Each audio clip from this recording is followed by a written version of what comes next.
you tired of people asking you about your meat? No. Do you know why you're here right now? Do you know what this is? I am here to have a conversation with a friend.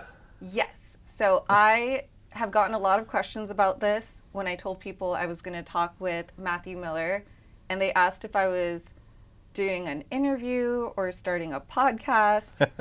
I am not. So I was curious what you would say your answer, what you thought this was, and I think you hit the closest to what this is. Yeah, I'm just having a conversation, allowing people the opportunity through you and your platform to just get to know a little bit more about me, my story, and what I do here in the community. I appreciate that answer. I love community engagement, and that's how I met you actually, was working with local organizations, nonprofits, and Matt's work in the community. And community engagement to me also includes our online community Yeah. and engagement with people. When you're talking to the camera, I can actually picture the online people that I've met who also care about supporting local. So this is great that you treated this as a conversation, because it is a conversation that's meant to be happening with everybody because of the fact we have such a large online community now compared to 50 years ago. Sorry, I'm going to edit that out. We're not saying the word interview. We're going to smile at the camera, very cheesy. There's the money shot, and we're done. Cut. Cut. Now, I can't get up because I know you. Perfect. I'm Nita, and I'm here with Matt Miller. Are you Matthew Miller or Matt Miller? I actually let people choose. So typically I'll introduce myself as Matthew Miller, Yes. owner of Miller's BBQ, Miller's and BBQ Cafe, and Miller's BBQ Catering. But as people get to know me or become comfortable, like you, people just call me Matt or Matt Miller. Then I'll introduce you as Matthew Miller with Miller BBQ and Cafe. And I'm going to ask you to do the more formal introduction for your business name, business location, and anything else you want in the introduction. Yeah, my name's Matthew Miller. I'm the owner of Miller's BBQ. We're located over at 4600 25th Avenue, Northeast Salem. We're inside the DHS office, which used to be the old State Farm building, for those of you who've been around long enough. But we get to operate right there within the foster system building. I'm going to go ahead and ask you some of the bigger questions, including the reason why you started Miller BBQ and Cafe. Yeah. So in 2022, I was working in the corporate industry. I was a supervisor for a company called Viper Northwest. I was in charge of shipping, receiving, logistics, material handling, had 16 employees. We processed just a little over $5 million a month in product. A lot of it manufactured right here locally, in the Albany area, but locally here in Oregon, shipped up to Lam Electronics. Kind of a cool operation. 6 months into my tenure there was a change in management, a change in ownership, and I came to work on a Monday morning, and they said, "Hey, thanks for everything you've done. Here's your final paycheck. We no longer need you, and so good luck." At that point, I tried to figure out, what am I going to do? Took a little bit of time off because I was paid, so I didn't have to worry about a paycheck for a little bit, and just tried to figure out life and what that was going to look like after being in the corporate world for so long. For me at that time, just 3.5 years, but for me, it felt like a long time. And I had a friend of mine say, "Why not start your own business? You just catered an event for your local church, fed just over 500 people, and your food was really good. You're great at what you do. Why not turn that into a business?" And I had never, in a million years, ever wanted to start my own business. It wasn't something I was passionate about. But as I really started to think about it and pray about it and kind of dig deep inside, I realized, why not give it a shot?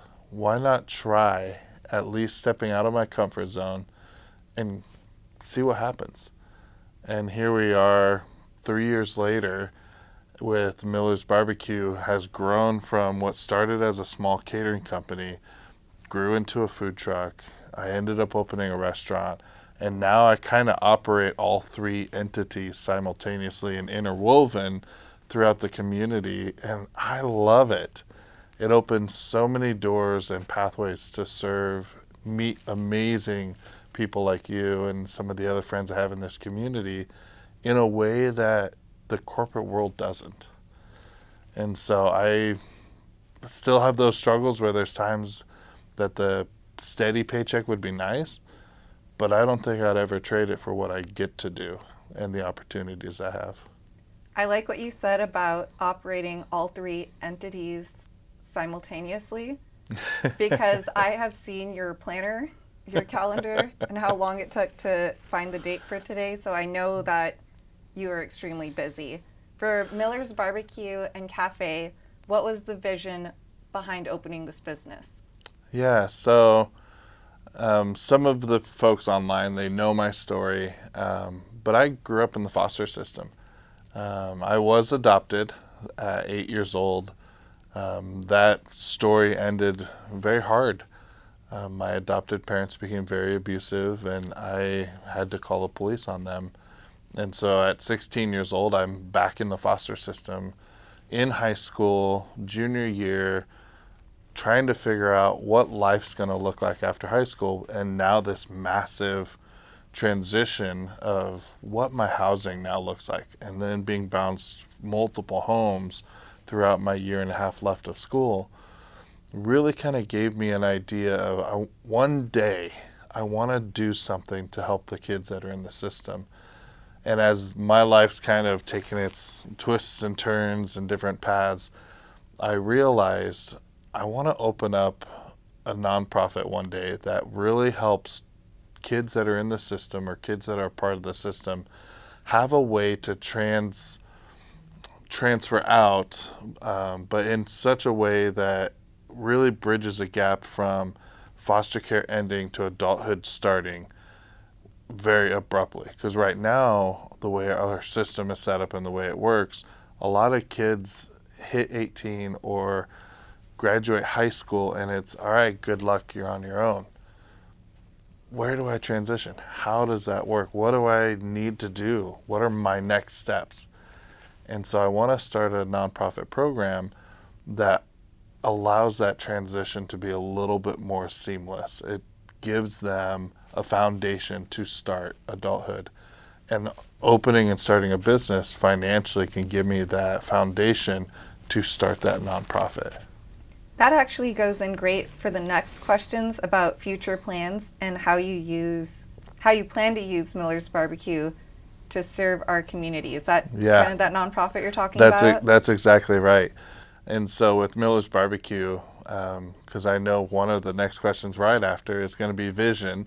Really, the vision behind Miller's BBQ is I want to open up multiple locations here in Oregon, up and down I-5, not only just serving Salem. I love Salem. This is going to be headquarters.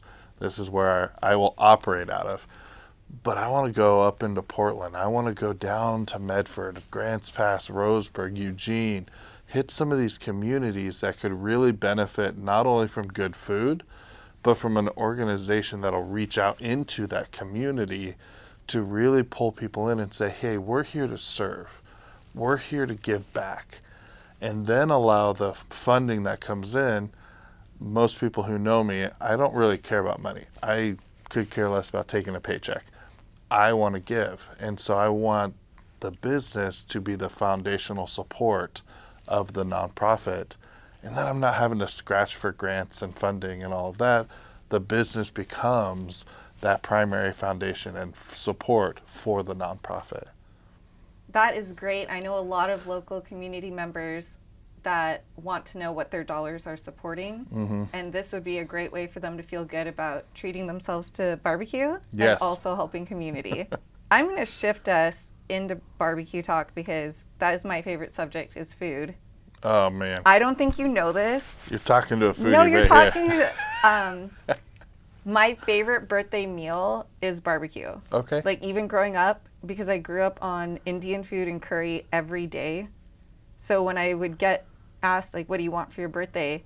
I would always ask for barbecue. Even if it was raining out, I would make my dad go under the cover and like make me barbecue. So I love that. when you said you had a barbecue spot, I was so excited because I love barbecue.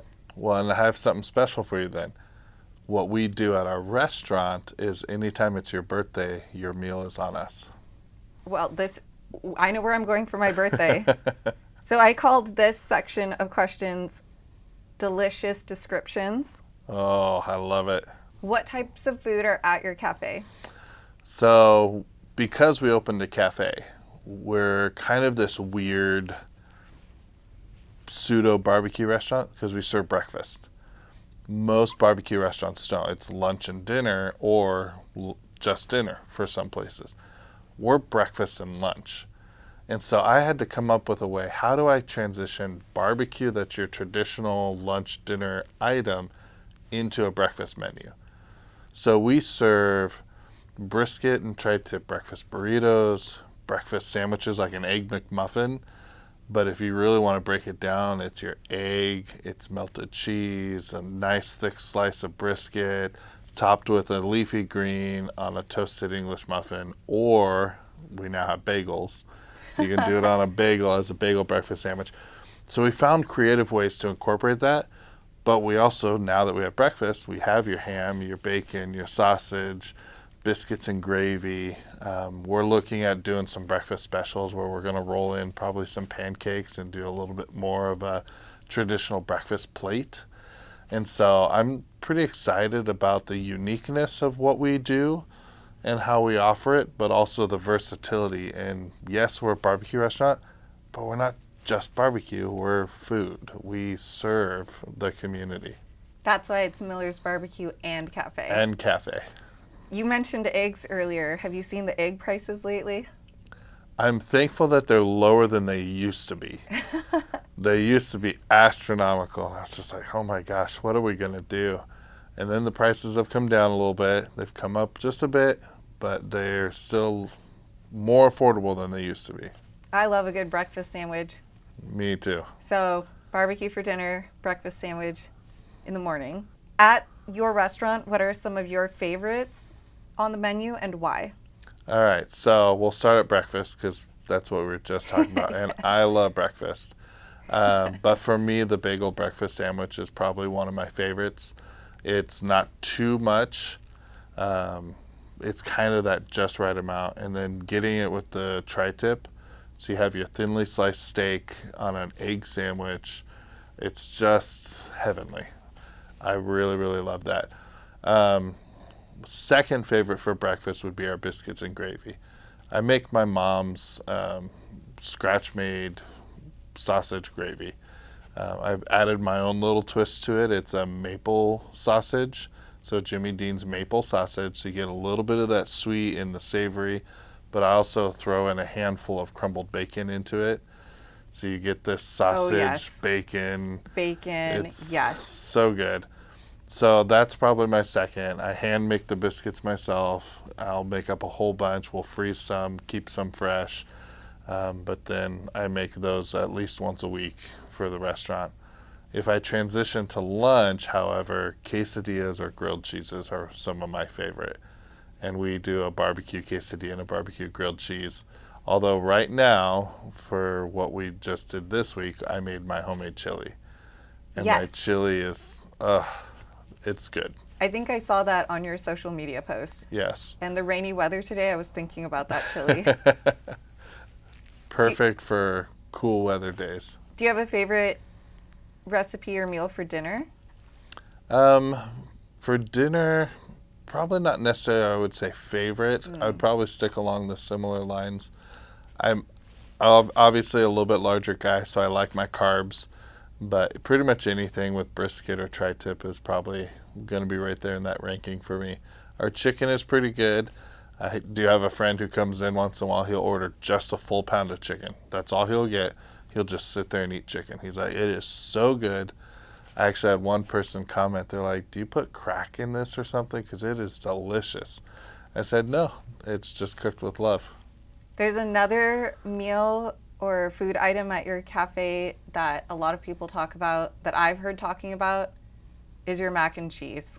Yes. So even though it's not one of your favorites, I'm just letting you know in the community, people really like your mac and cheese. I do too, by the way. It is definitely a crowd favorite. For those who don't know, it's super, super simple to make. It uses just a few ingredients, and I'm never afraid to share recipes or how I make something. I've actually done a couple of posts on doing it, but we just use whole milk. We par cook the noodles so they're starting to somewhat get soft. 4 pounds of shredded cheese in a big pan. Yum. Lots Yes. of cheese. A little bit of pepper sprinkled in. Mix that all up. Top it with smoked paprika and then bake it until it's finished. And that milk and cheese just kind of mix together and soak into the noodles, and it creates this nice baked. It's not really saucy like a lot of people do like that saucy mac and cheese. Ours is a baked mac and cheese, so it's more dense. Definitely a heavier cheese flavor, but just not your saucy that you would typically see. I know you called that a simple recipe, but I've had a lot of mac and cheese in my life, and I think it's the way that you make it that just feels good. Yeah. Like each bite really feels good. Are you tired of people asking you about your meat? No, I love it because it's fun conversation. People will ask me how we process it, or how I prep it, or how I cook it, or they'll even tell jokes. Matt's meat is family approved or whatnot. And so I just love being able to share what I do and the process and how I prep it. I actually just recently had a caterer from Wilsonville.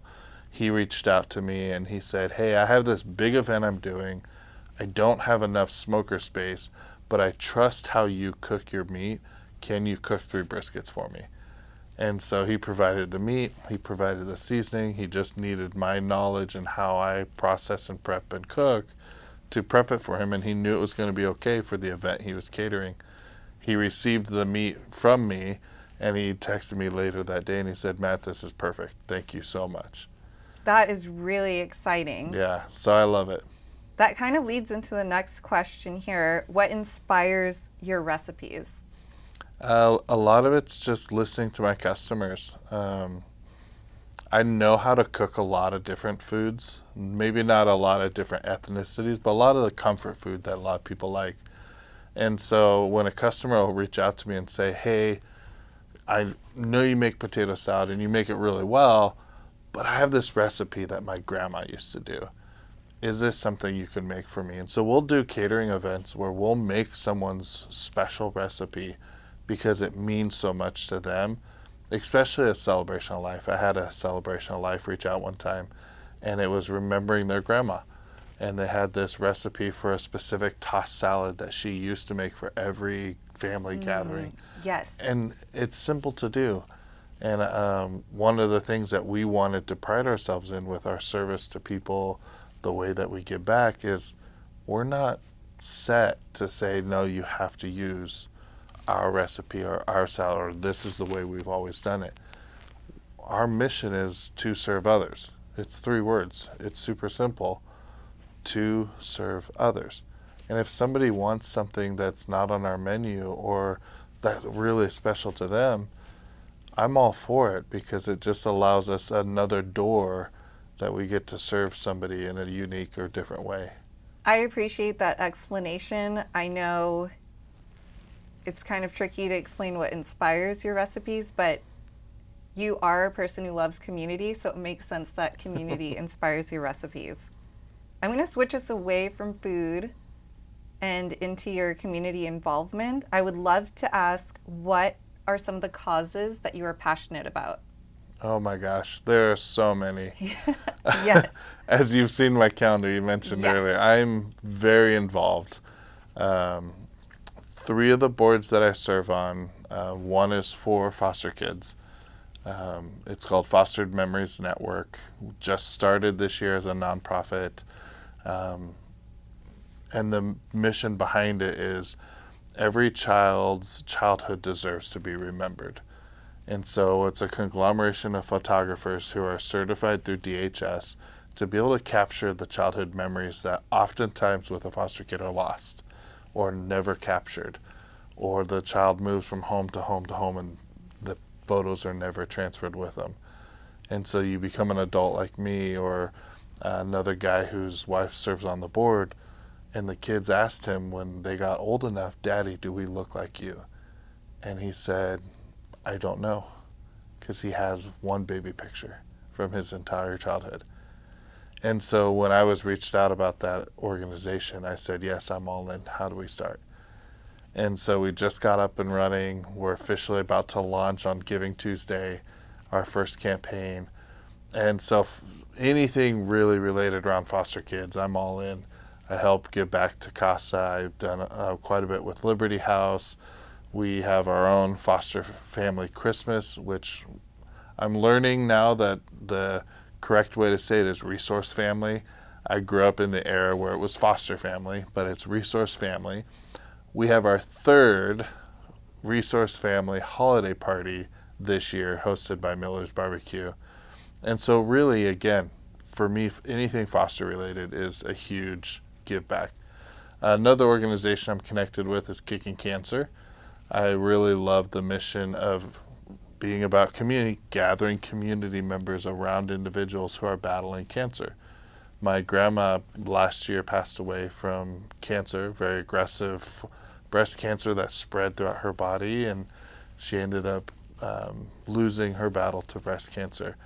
My aunt's two-time survivor of breast cancer, and so it's one of those things that's always been close. And so when the organization reached out to me and said, we would love for you to be our activities director. You're connected in the community, people know you. Can you help us with this? I immediately, again, let me see how I can serve. A third board that I'm on right now is called Roofing It Forward. And Roofing It Forward's mission is about gathering community members, community organizations around a family in our community who can't afford to replace their roof and needs that wraparound support to really secure their home foundation so they can be better members in our community in how they give and how they serve and how they love, because their home environment is now safe. And so a lot of families who are living in a home where it's leaking or they don't know what the roof's going to do next becomes an unsafe space. And so a friend of mine, Sarah Clintworth, owner of Solid Roofing Northwest, said, I have this vision. I want to do this.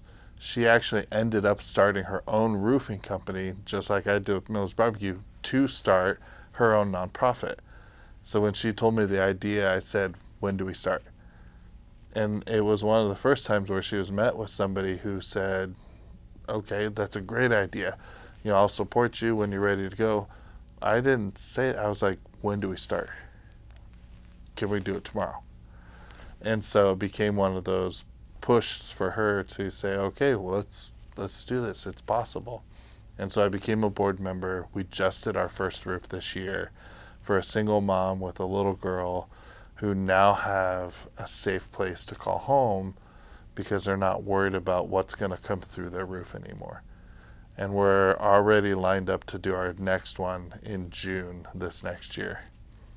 So very, very much passionate about that. And then I'm connected through several others, whether it's doing things for Special Olympics or Marion Polk County Youth Conference, or Valor Mentoring and some of what they do. Again, CASA, giving back to their organizations. Isaac's Room, which we saw each other at that dinner recently. And what they do to serve kids in our community. I just try to, again, follow my mission statement, keep that as my focus, to serve others. I know you have a longer list of things you're involved with. I know you're just keeping it short for the sake of our conversation. I remember the last time I saw you at your cafe, you had recently done, I can't remember who you partnered with, but it was dinners on the riverfront. Was it with UGM? It was with Union Gospel Mission, yeah. And you made, I think, I get the, was it 1,000 dinners? 1,000 meals. So we didn't quite hit our 1,000-person goal. We were at 960 something people served that day. But that's another area that I found that with my barbecue, like you said, I like to give back. I don't care about getting rich. I don't care about becoming this really wealthy person. Now, I am learning, though, I do have to have a foundation of money to continue doing what I want to do. Yes. So I did recently connect with a financial advisor to try to help me establish a good foundation. Because for me, I'm like, here, I'll give it all away. And they're like, but you can't do that. And so I'm learning some boundaries in that regard. However, we were able to feed so many people. And the unfortunate side of that, though, is some of the folks we served that day also hit close to home. My sister showed up that day, and her husband have been homeless, and they've been living out on the streets or in a van or in a trailer. And at that moment when we did that service day, they were living at Riverfront Park, and they came for the meal. And so that was something that kind of hit close to home that day. I didn't end up seeing them. They saw me.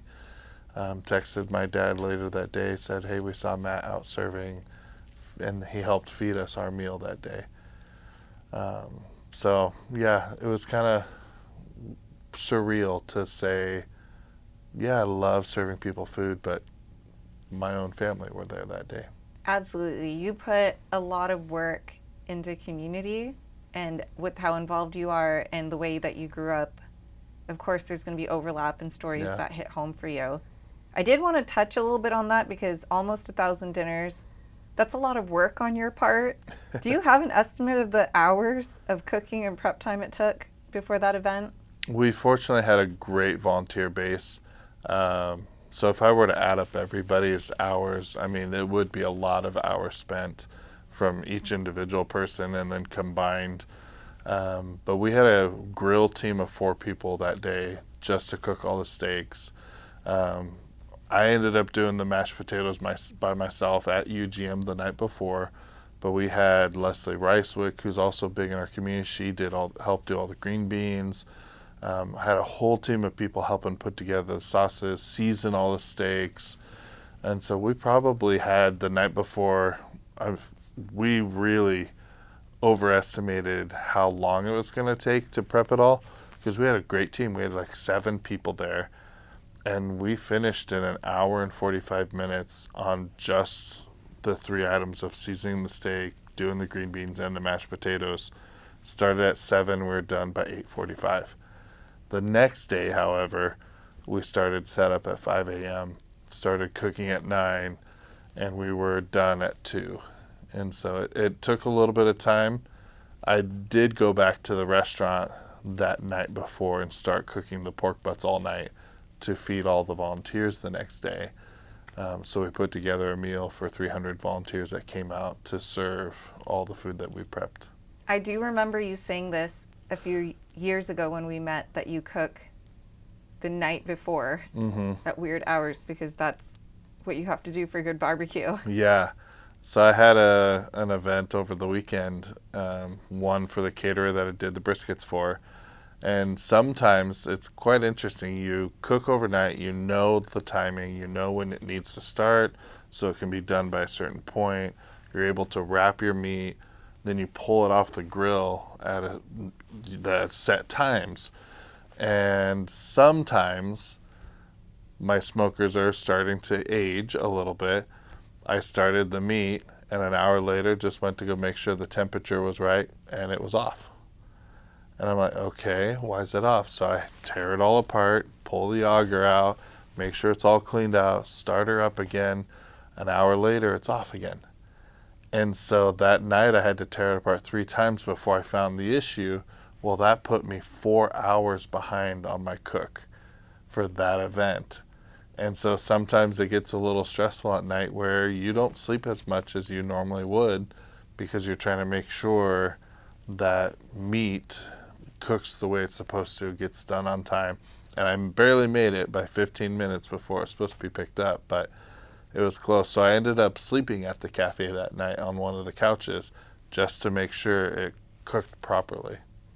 Okay, I am going to hold your hand when I say this.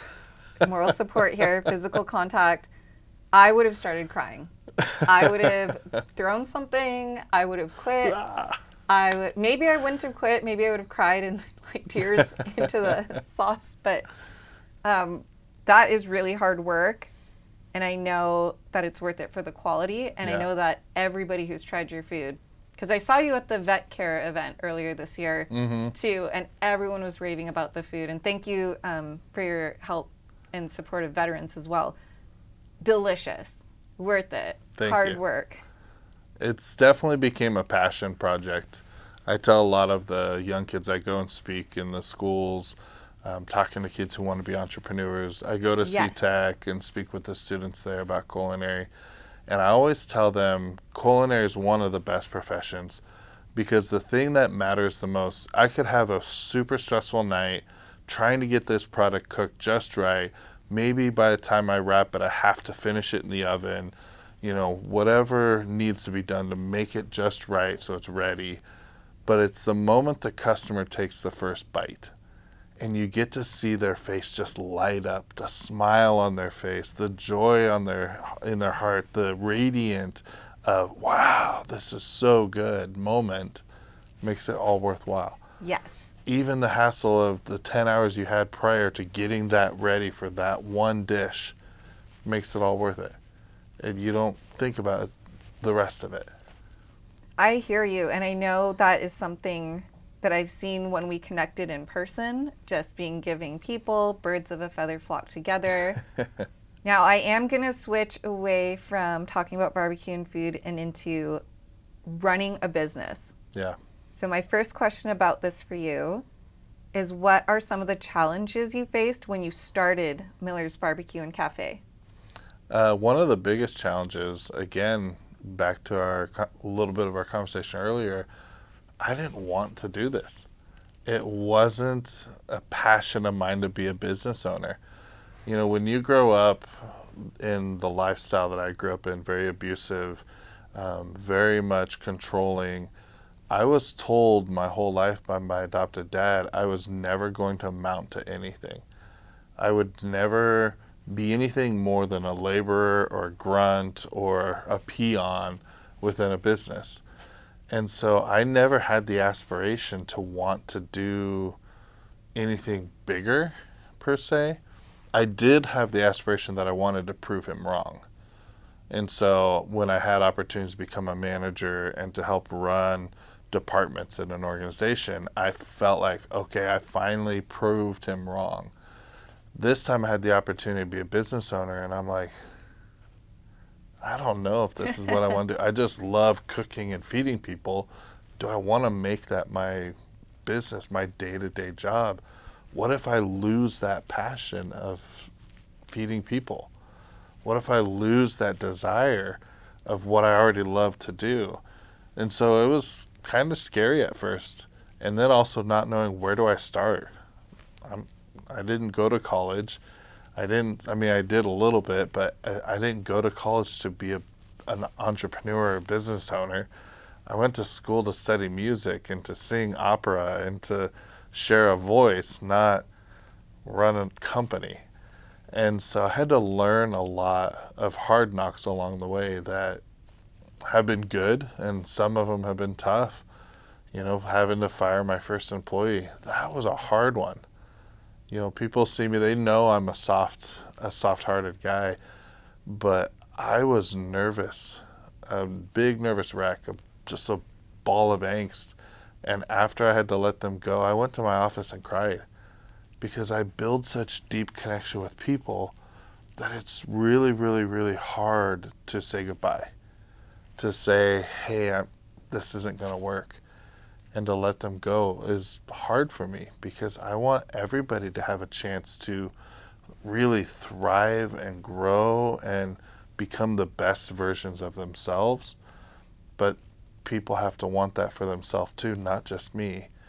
And so from time to time, it's you have to say goodbye or severance that tie just because the fit's not the best. And so I had to really learn that early, that is a part of my job now. And it's a struggle still.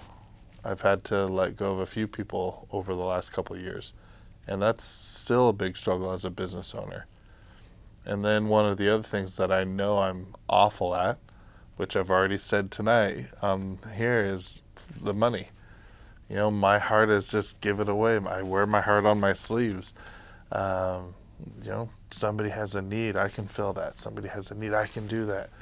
And so I had to hire a bookkeeper at the very beginning of the business to just help me keep track of where am I putting the money, where's it going, help me scan all the receipts because that's boring.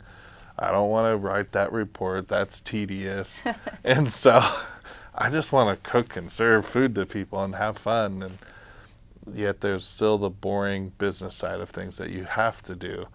And so that's that constant struggle for me as well, of balancing the fun aspect of being a business owner, which is your passion part, but also the responsibility part of what do you have to do to really stay open and floating and making ends meet at the end of the day, and then merge the two. Be able to have that middle ground where you can operate, still have fun, still be responsible, and still serve, all kind of at the same time. And so it's been a hard journey to learn that balance, because I'm one of my leadership styles, Dr. K, who teaches at Corbin University, love her to death, Shattered Glass Leadership, give them a shout out. She teaches leadership styles. And my leadership style is I'm a fun way. And so for me, it's I dive in, I go all in, and then, oh, I need to figure it out, versus somebody who follows a rules or does, which are the rule way, and then there's the my ways, and then the right ways. You know, they have all the different strengths. Well, the fun way is we jump in and we say, what's the worst that could happen? Well, you often find the worst that could happen when you jump all into something. And so it's just trying to figure out how to make that balance work. I would agree that your leadership style is the fun way because you're fun. What I did hear when you were describing some of the challenges is an emotional and mental challenge. So maybe people that didn't believe in you or put you down, or even self-doubt for, well, you went to college for opera, and the aspects that you pointed out of just wanting to give the money away, and the mental, emotional part of having to fire somebody. I'm asking this on the spot. It's okay if you don't have an answer. How you found support or found ways to cope with those mental and emotional challenges. Yeah, so again, that became a little bit of a roller coaster in and of itself. There were people in the community who I would lean on, you know, they became my support. And so I have a few individuals now that are what I would consider mentors in business, mentors that I can really come to and say, hey, I'm struggling at this, or I don't understand how to do this piece. And it's a path that they've already walked. And so I talk about that with students all the time, is find somebody in the industry that you want to go into and start to ask them questions. Start to reach out to them and find out what are some of their challenges, what are some of their struggles. So you start to build not only a relationship with that individual, but also a bridgeway that maybe you won't make the same mistakes or have the exact same struggle. So for me, that has helped a lot. The other thing that I really love is I like to just be able to go home and decompress a little bit. Whether it's, for me, turning on a show that I really love, or popping in some music that I really enjoy. Recently, which is, people find this strange, I'm not a reader, but I've been listening to some really good audiobooks that I've been enjoying. And so sometimes it's just putting on the audiobook for a couple of chapters and just listening to an audiobook. And for those who are hearing that for the first time, yes, I know it's weird because that's not who I am. I've never been the book person. But lately I've been really enjoying that. Some different podcasts that I've been listening to, they've been very informative and helpful for me to just gain a little extra knowledge around both the hospitality industry, but also just personal. One of the podcasts I listened to recently is on a topic called Jillian on Love. And it's how to build healthy relationships with people, whether it's personal or actual relational relationships, but how to create them in a healthy way.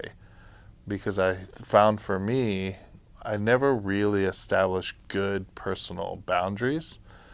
It was always, I was abused and attacked, and so I had just what I knew. And I would jump into a relationship, whether it was just friends or an actual marriage, but never really knew how to operate in that relationship in a healthy way. And so being able to learn a lot of that has been good lately. I agree. And I know you touched on decompressing and having introspect and learning how to set boundaries. Is there any recent examples or recent challenges that you've had to face and address while running your business? Yeah, so over the last year, a lot of people in our community know that I was recently divorced. And that started all in and of itself of people just talking. People asking in other rooms where I'm not at, why, what's going on. Hey, we see posts where he's struggling. Is the business going to fail? And so gossip kind of became a really big part of the talk around Matthew Miller and in our community. And so that did affect my business quite a bit. And so I've had to battle that a bit. We actually had a surprise visit today from OLCC, showed up at the restaurant because I hosted an event at the restaurant that we give away to nonprofits to auction. We don't sell it to them. We're not making any money off of it. In fact, I lose money every time I do it because I'm cooking this meal, making this sauce, giving away product to feed 6 people a private dinner. This last one, we actually went out and supported another business to buy dessert out of my pocket to give them the dessert for that dinner. And yet they called OLCC because they said, oh, he's selling alcohol for an event and he's not a licensed alcohol distributor. No, I'm not a licensed alcohol distributor, but I'm also not selling it. We gave it away. And so having to defend myself on things that all I'm here to do is serve has been a challenge this last year. Having the questions, my motives questioned. Why are you doing what you do? Did you make a mistake at one point in your life and you're just trying to make up for it? Having that brought into question, it's challenging. And I realized, talking not only with other business owners, but even people in our community who serve like I do, it happens to almost every single person. Something or someone or somewhere, a situation gets looked at under a certain lens, and people then start talking about it. And they become the center of gossip for a little while. And then eventually the gossip group moves on to the next hot topic. But it's in that moment for the person, it's really hard because you feel isolated, you feel alone, you feel like everybody's out to get you, even though they're not. Most of the time, people are just wondering what's really going on. And so all they're hearing is noise over here, but really they're not coming into the center of that cyclone to ask you the questions and say, hey, Matt, I'm concerned what's going on. And the people who have reached out that way, who have come to me, I've been able to talk to them. And most of them, stand there and say, hey, we get it, we understand. And will still walk that line and that journey with me as I figure out what it looks like to be who I am today. You made several great points about the many challenges that could happen to any business owner. Yeah. And ways that you address them. I just want to re-highlight when you mentioned the OLCC licenses. That's another technical aspect of running a business where this license for that, for having the food handlers, for having the this, for having the clearance, I'm not a scientist, but like the property has to be a business property, not a home. And so you're also juggling all of the emotional and mental aspects Yeah. and your own personal life and becoming a mini lawyer and knowing all the technical aspects of all business. the rules and regulations behind a food business, and there's a lot. You talked a little bit about some of the self-care books, decompressing. For any other people that are stressed out running a business or thinking about running a business, do you have any other self-care tips that you'd like to throw in there? One of the things that I would say is find your core 3. A lot of people say, show me your 5 and I'll show you who you're going to be. A lot of times as a business owner, you don't always have the time and energy to invest deeply in 5 relationships. It becomes a lot. And I was trying to do that. I was actually trying to manage that on a larger scale and have 10 or 12 people be my core group. But what I really realized is, for me, 3 people was what I could handle. On top of business, on top of I take care of a 69-year-old full-time at my home, on top of trying to serve in my community with all the nonprofits. So for me, it was find your 3 people that could come around you like a triangle almost and kind of be your compass.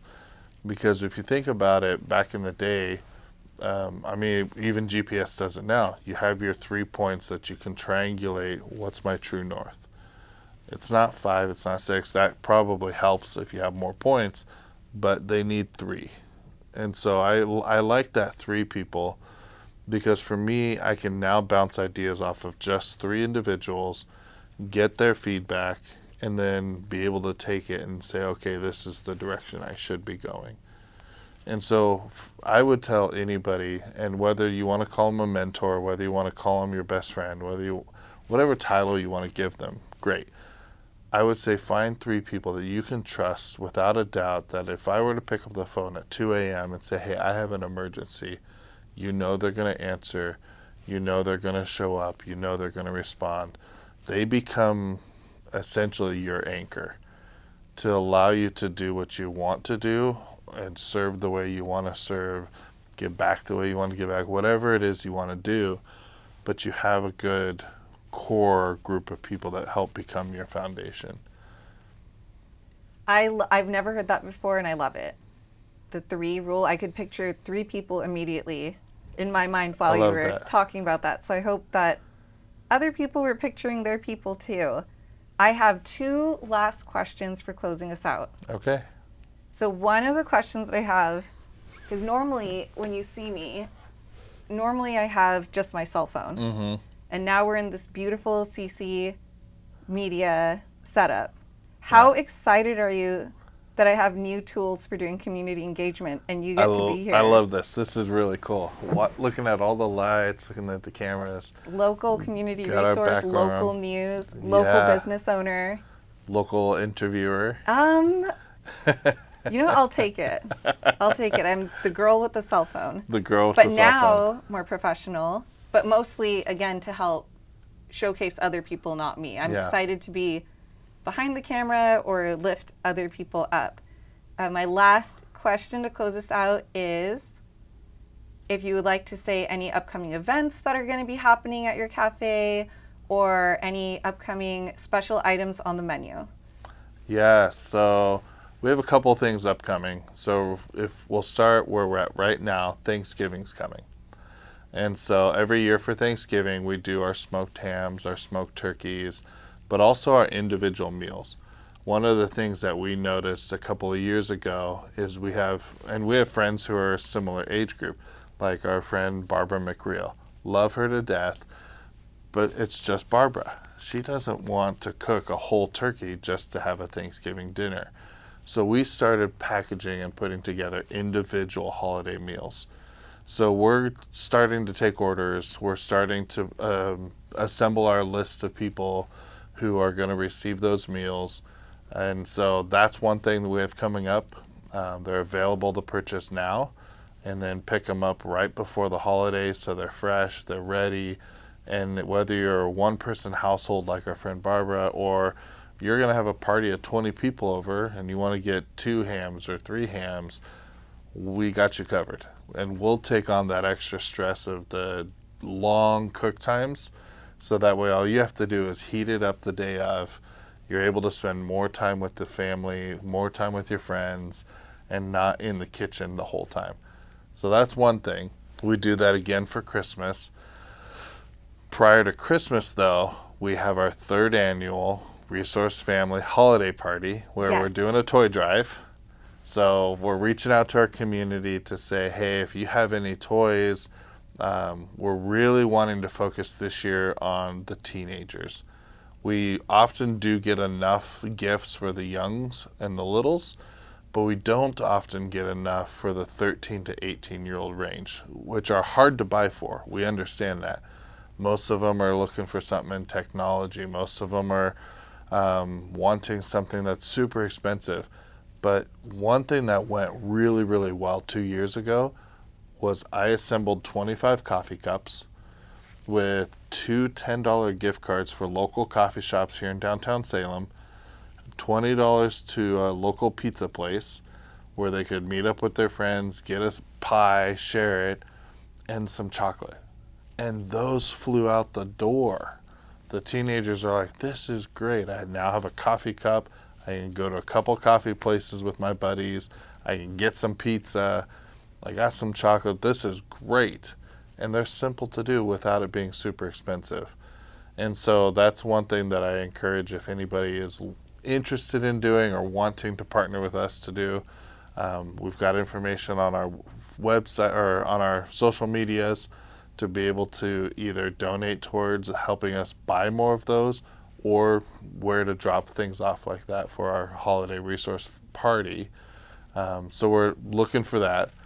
And then Christmas Day. Not a lot of people know this, but this is our 3rd year. On Christmas Day, we do free breakfast and a free community dinner for Christmas for individuals who otherwise would be alone. This year, I will be absolutely alone for Christmas. And I hate the idea of anybody else having to feel that way. So we open our doors and we say all are welcome. Anybody who comes, I do my best to make plenty of food for everyone. But last year we served 68 individuals who came to the restaurant. And a really cool story that came out of it was a mom who brought her 2 sons. And she waited till everybody got through the line. I had another young man standing next to me who came to volunteer and serve food. And she said with tears in her eyes, I woke up this morning and I wasn't sure what I was going to feed my kids today. And then I saw your flyer and I knew I could give them one meal today. So thank you for being open today. Wow, thank you for sharing that personal story of what happened at your cafe. And then to make it even better, a friend of mine came with her boyfriend because she wanted to just support. And so Jen Benavides, who at the time worked for ServPro, now she works at MAPS Credit Union here in town, she came by with her boyfriend, brought a couple of these farm trucks from John Deere, and she said, I know that you would have somebody in mind that would love these. And I said, it just so happens right around the corner there's a mom with 2 little boys, and they have nothing for Christmas. And so her and Trampus walked over there to give them those trucks. And this little boy looked up at her and said, I want to thank you so much for offering those to me, but there's probably another little kid out there who could use it more than me. This was just this past That was just this past season? Christmas. Wow. Yeah. Oh, so you're probably really excited. So I for can't this wait year. for Christmas Yes. Day this year. Well, So we're open. Come down if you need somewhere to go for Christmas. If you don't want to be alone, come hang out with me. I would love it. I call it Christmas with the Millers. I might call it Christmas at Millers this year. But I would just love to spend the holiday with you so you don't have to feel alone. Thank you for sharing those upcoming events that are going to be at your cafe where people can meet with you. Yeah. I also want to thank Matthew Miller for being a sponsor for Santa Baby Oh, at it's gonna Center be 50 so Plus. fun. Yes, it will be fun. And Center 50 Plus is also local community resource. You do not have to be 50 years or older to go. So this is a great chance to show off their event space, show you off, holiday spirit, and coming together. Thank you for Yeah. joining me today. Oh, you're so welcome.